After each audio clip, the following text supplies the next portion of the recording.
Can I do it? Can I push the summit again? Can I handle the breathlessness? I honestly can't answer that today, but I do know that I will give it all I have. Summit or no summit, I dictate the terms of that day, not CF.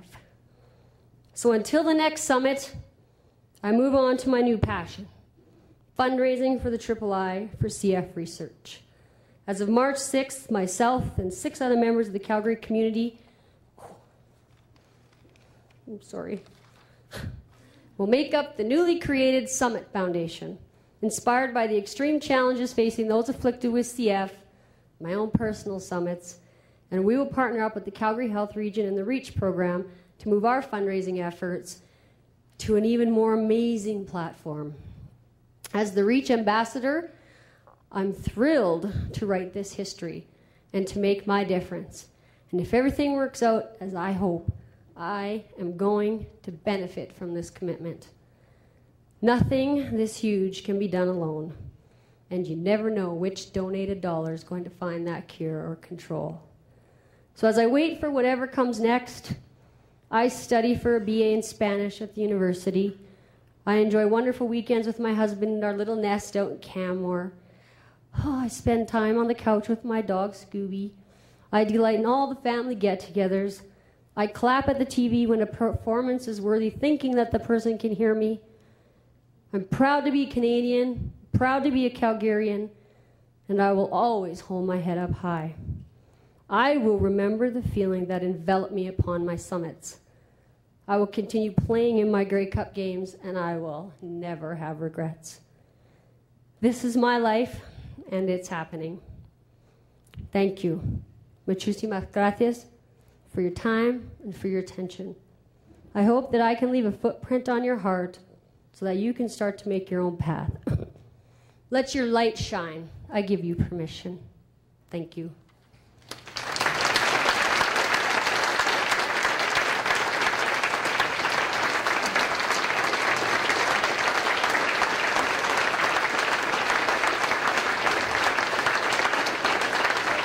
Make Nikki stay on stage just for a moment and call up Tracy Zeller. Tracy? She has a special presentation for Nikki.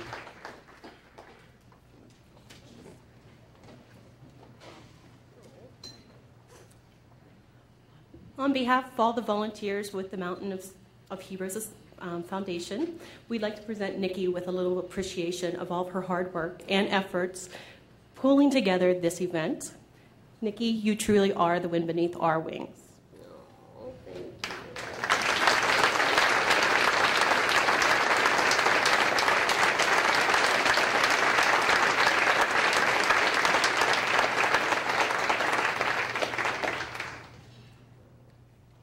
Thank you. All right, well, Nikki, did you have more you wanted to say here? Were we going to move along? We'll move. Yes, you would like to. I know you would. We can. That's why I saved your script for you. Yeah.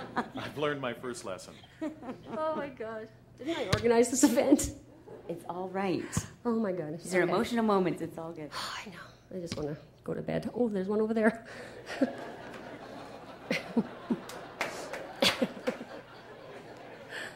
We do. We have one final treat for you before our awards presentation. I'm delighted to introduce you to tonight's keynote speaker. His professional sports history spans over 30 years and has earned him numerous honors, including the recently selected Anna Sturkis Trophy recipient for the 2005 CFL Coach of the Year. He's a... That's worth a clap. He is a highly sought-after motivational speaker and is probably best known to you as the head coach of the Calgary Stampeders. Please give a warm welcome to Mr. Tom Higgins.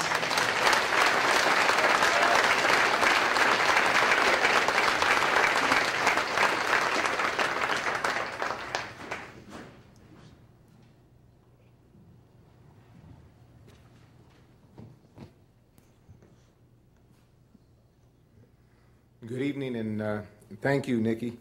A lot of people always ask me, you know, was and when did you ever get your best introduction? Well, it happened a couple of years ago in Edmonton.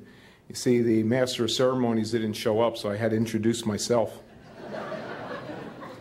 Dave, thank you for those very kind words that you said earlier this evening. But I'm going to share with you for the very first time that I am actually a hero collector. Now, you might have heard that some people are angel collectors and they have statues. Some people believe that there's guardian angels. But I've been very blessed along my way to have experienced heroes in my life. And you then take them into your own being within your mind and your heart. 13 days ago, I was introduced to another hero. We had lunch on February 16. And it is actually interesting that Nikki should mention that some obnoxious head coach from the Calgary Stampeders would ask intrusive questions like I did, but I'm a curious person. But you can understand why Nikki is a hero. She's a hero to me and will always be. As well as we go through the evening, there's a lot of other heroes that are sitting in this room, and I will grow and feel inspiration from you for the things that you do because you give of yourself. I'm going to share some life lessons. I'm also going to share both the good and the bad as a player as well as coaching. Understand it's never as good and it's never as bad. It can always be worse. I had the fortune, I grew up in New Jersey and had an opportunity to have a full scholarship to play at North Carolina State University, where I played football for Lou Holtz, who went on then to have greater fame as a national championship coach at Notre Dame, and he himself is a sought-after motivational speaker. While I was at North Carolina State for 4 years, we played in the Peach Bowl twice, the Asheville Bluebonnet Bowl, and the Liberty Bowl. So we were a very successful football team. I also was silly enough that I thought that I could be a two-sport athlete, so I wrestled for 4 years. Believe it or not, I was a heavyweight wrestler. That was 45 pounds ago. I am my high school weight of 195 pounds right now, and I choose to be skinny. That's my choice. It's a healthier weight for me. But during those 4 years of wrestling, I went to the national championship twice. I was a conference champion in wrestling. I was an All-American in both football and wrestling, and the captain of both sports. But I want you to know what the greatest feat was in the 4 years of attending university was getting my education. But some people always ask me what was the greatest lesson that I learned when I was in university. And it's really simple to pick out one moment in time that really solidified my whole existence and my whole being in university. And this lesson, rather interesting, came from Lou Holtz, the head coach. Now, I told you that I played in 4 bowl games in 4 years. Now, what happens in bowl games is you get a chance to practice before Christmas, and usually you get to go home for Christmas for 1 or 2 days, and then you got to be back on campus and then go play the bowl game. Well, he got us together. It was either my junior or senior year, and he got the whole football team together, and he said, I know each and every one of your stories, where you've come from, your family background, and I have the greatest gift that you can give your parents, and it won't cost you a penny. He had everyone's attention. Quite interesting. What could it possibly be? The greatest gift that you could give them, and it won't cost you a penny. He says, I want you to go home and tell your parents that you love them. It was interesting. I never said it to my mother or father. We've come from a loving family, but that's just something that wasn't within the makeup of our family. I would like for you to know that that's probably the greatest Christmas that the Higgins family ever had, because some football coach told a bunch of student athletes to go home and tell his parents that they are loved. It's now opened some lines of communication that I actually share with some of my own athletes. There's not a day or a moment that goes by that I don't tell my own children that I love them, because I don't know when the next time is that I'll see them. None of us are guaranteed tomorrow. If we see tomorrow, it's a gift. There's not a time that goes by that I do not tell my parents when I have them on the phone, because they still live in New Jersey, that I love them. And it's easier for them now to say that back. And that's not having any regrets. So when we coach, and I believe almost all of us are coaches to some extent, I had a defensive back in Edmonton that came up to me in private and said that his dad was told to go home. And then I said, and he wasn't saying much, and I said, is that a good thing? And he goes, no. They told my dad he needed to go home and get his life in order because he had 4 to 6 weeks in which to live. They couldn't do anything else for him. We're 4 days away from a football game. Family's more important than playing football. I said, what do you need to do? Do you need to go home? He says, no. He says, what I need to do is I just need to be here. So I said, you have one thing that you must do for me before I will allow you to practice.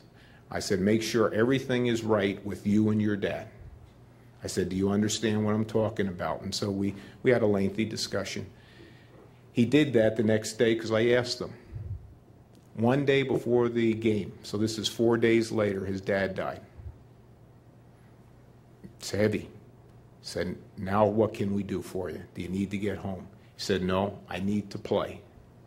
I said, fine. And again, it's only between he and I. He played that game.